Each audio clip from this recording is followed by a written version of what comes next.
Good morning and welcome back to the One Celtic Fans View. Absolutely buzzing for this morning. Celtic let it slip last night when they put out a little bit of information on their social media that there would be a big announcement with regards to new merchandise. And yes, Celtic are now selling even more Adidas Originals range merchandise. And the first thing I'll say is the price. The t-shirt is €94.95. Now the reason I'm giving it in euros is there's a big announcement with regards to Celtic playing in Ireland, which you'll be spending your money in euros in. The tracky bottoms, €73. The Adidas Originals bomber jacket, €136.95. What is going on with Celtic? I mean, they're milking it completely. They made 32 million off of merchandise sales last year. And the question is this morning, will you be buying? Will you be buying this merchandise? The bomber jacket looks okay. I'm not sure that I would buy that. I mean, I don't think I'd buy the t-shirt at €95. Because if they're going to get it in JD Sports in Europe, it's going to be 90. And it's not a chance. Not a chance. That's just daylight robbery. It's a t-shirt, man. It's a t-shirt. 95 quid for a t-shirt. Come on. What is going on, Celtic? What are you at? Give me your thoughts in the comment section with this first thing in the morning. But the other news, there's quite a few bits to get through this morning, so make sure you watch this to the end. And if you haven't subscribed, please subscribe to the channel. There's around about 90,000 people have watched, independent people have watched this channel over the last month. And if those 90,000 had converted into subscribers, we'd be well on our way to be right up there. So please subscribe to the channel. If you would, just press the button, subscribe, and then you get notified when videos come out. It's amazing, it's brilliant. Anyway, Celtic also put out a statement earlier on this morning, the exact same time as Cork City. Yes, the two of them put out the statements at 8 a.m. this morning, whilst 9 a.m. 7 a.m. Celtic Park time, 8 o'clock European time, and they put out that they're going to be playing in the Cork Super Cup on July 8th. It's the biggest secret since Santa, isn't it? We all knew that we're playing in Ireland and Cork on the 8th of July, but it's been announced. Celtic will travel to take on Cork City. The Cork Super Cup is a joint initiative between Cork GAA and sports marketing agency Rid Sports to bring another record-breaking midsummer event to the stadium. The match will be only the third ever soccer match to be stayed at the historic grounds. The first competitive men games. The winners will lift the special commissioned Cork Super Cup trophy, designed by former Cork GAA legend Ger McCarthy. The future is expected to bring in significant boost to the local economy and hospitality and trade, with an anticipated sell-out crowd. The organiser of the Cork Super Cup 2025 will be engaging with local businesses to create a unique atmosphere for visitors in the city, and it's estimated economic return from the fixture could be in the region of €6 million. Oof. What? They're expecting the Celtic fans to buy a hell of a lot of drink to spend €6 million, aren't they? Jesus, they're just going to go like that. Boop, boop, prices. Celtic fans are coming. Man, milk it. It's a day for milking it, Celtic, isn't it? We're fortunate, it goes on to say, and the Cork website says, we're fortunate to have one of the world's most successful soccer teams has agreed to return to Cork. Yes, we are Scotland's most successful football team. We're going for our original 55. Where is it? It's there. The original, the 55. Not a made up one with bought titles. A unique number of 55 titles. And we're heading for 120 trophies in total. 121 by the end of the season. But that's here or there anyway. In other news this morning, obviously the big news is the new strips from Celtic, the new merch, milking it just weeks before they ask for your season ticket money. I mean, it will be in about a month's time that they'll start knocking out season ticket proposals for everyone. And it's just a never-ending cow cash train, isn't it, for Celtic? I mean, they've got to look after the business, obviously, but He's the guy that's sitting with merch every time I go home. So I can't say too much about it because I mean I'll buy some of the stuff, but I'm definitely not buying t-shirts at 95 quid. Anyway, is this Celtic now entered the elite tier club status with Adidas? And let's get a bit of nonsense news coming out of Leeds. Leeds United are planning to invest and strengthen and Daniel Farrak's fucking who cares? Do you know what I mean? The headline of this is unbelievable. Nicholas Kuhn to Leeds. Experts suggest cut price deal being agreed. Cut price Celtic deal. They think they're going to get him for under 10 million. Did they not realise that we bought Matt O'Reilly for about the same money as we bought Nico Kuhn, and we sold Nico Kuhn for 25 million? Do they honestly think, and the article then goes on to say that they think that when you look at what Celtic paid for him, they'll not be looking for a lot of money for the player? Oh dear, oh dear. Nonsense. And then, and another story, Dyson, and I seen this was in the Sunday Mail back home, Dyson is Duracelt, but I know he has a breaking point, says ex-Celtic coach. Yes, says Harry Kewell. Harry Kewell says that he expects Dyson. And now, before you say, I have been saying this for weeks, that I expect Dyson to be the one that has big offers coming in for him, and it's all about whether Celtic or not can afford to give him a new deal, or if they want to give him a new deal,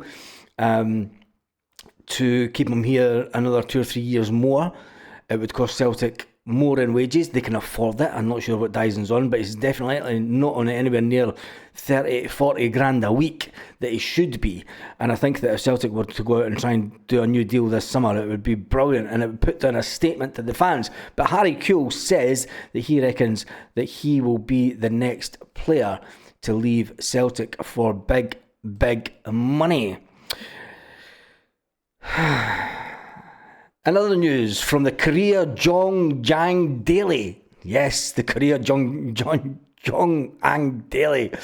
From Glasgow, Celtic's Yang makes a case for World Cup qualifier. Yes, it looks like Yang might have came to the attention of the international boss.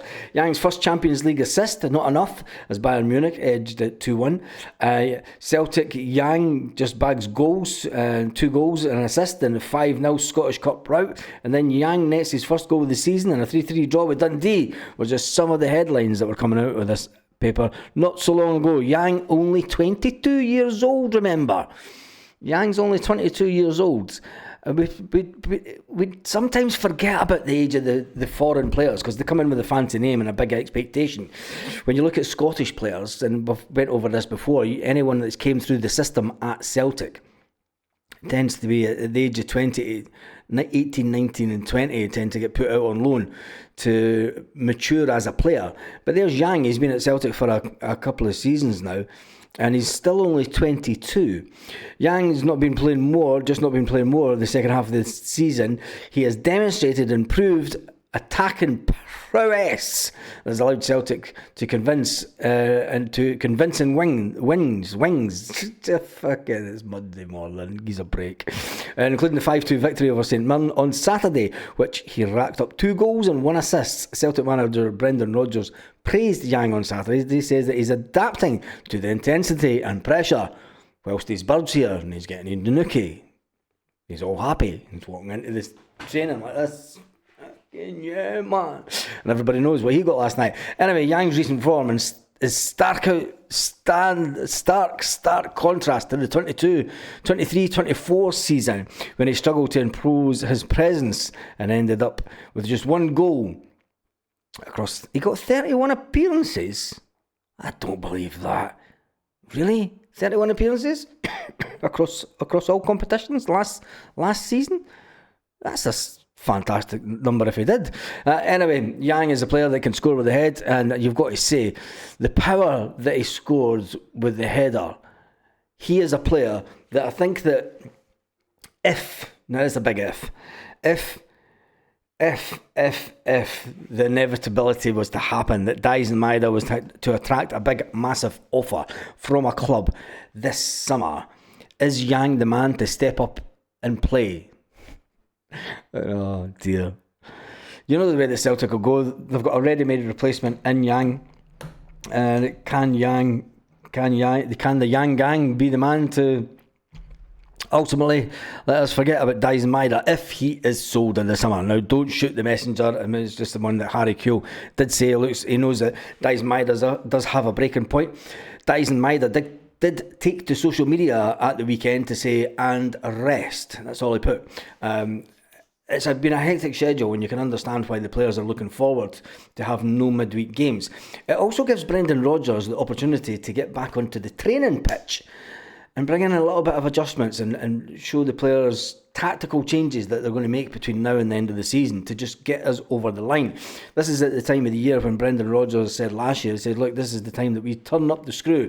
You might not play fantastic football like we did at the first half of the St Mirren game, but as long as you know how to get it over the line and get it over the line convincingly, there's nothing worse than just falling over the finishing line.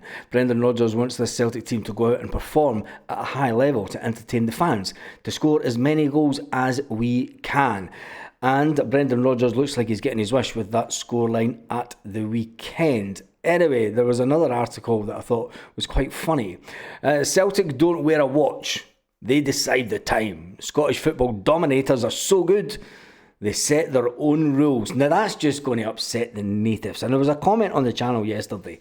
That I thought was intriguing.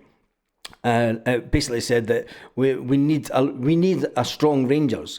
And, well, it's not up to us to make other teams... And I replied, saying, look, nobody said that in the 1980s when Aberdeen were strong, when Dundee United were strong, and they were winning titles and they were doing fantastically well in Europe. It's other teams that need to up the game. And then the commenter replied with, look at the financial disparity with other clubs. It's not Celtic's fault that we fill out our stadium, that we sell out our stadium every week. You know, there's other clubs that have decided to reduce the capacity of Celtic fans at away games, and they still cannot sell out their own stadiums on a week-to-week basis. So other clubs of Scottish football need to stop taking and pointing the finger at Celtic and saying it's their fault, and it's their fault that they're all dominant. They're spending more cash than anybody. Why don't teams fill their stadiums? There's a crazy idea. Why don't you reduce the prices slightly so it entices more people to come into games, so you're actually getting more money through the door than you would if you had a half-empty stadium? It's not a fantastically wild business idea. It's pretty much common sense from a business point of view. Yes, you've obviously got overheads to run the club, but if you can run the overheads with half a filled stadium, quarter-filled stadium on a week-to-week basis, surely you can run it even better on a full stadium with a slightly reduced cost price to your own fans to get in and back your teams, and then financially make your own clubs better.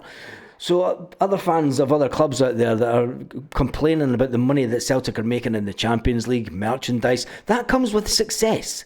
It's a simple fact.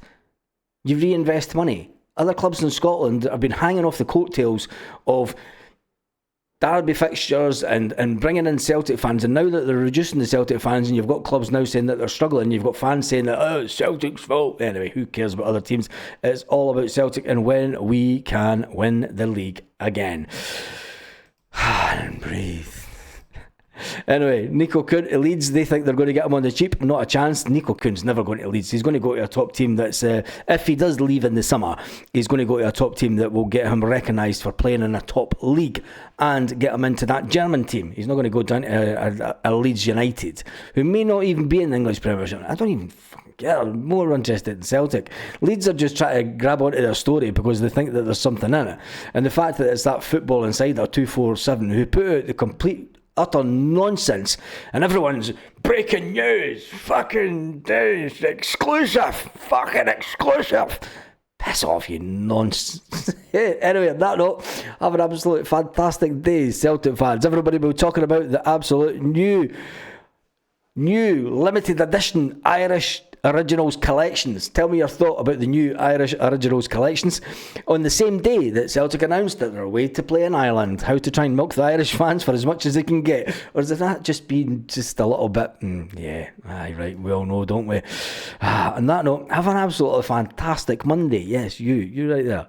Thank you for watching to the end. Have an absolutely fantastic day, Celtic fans, wherever you are, all around the world.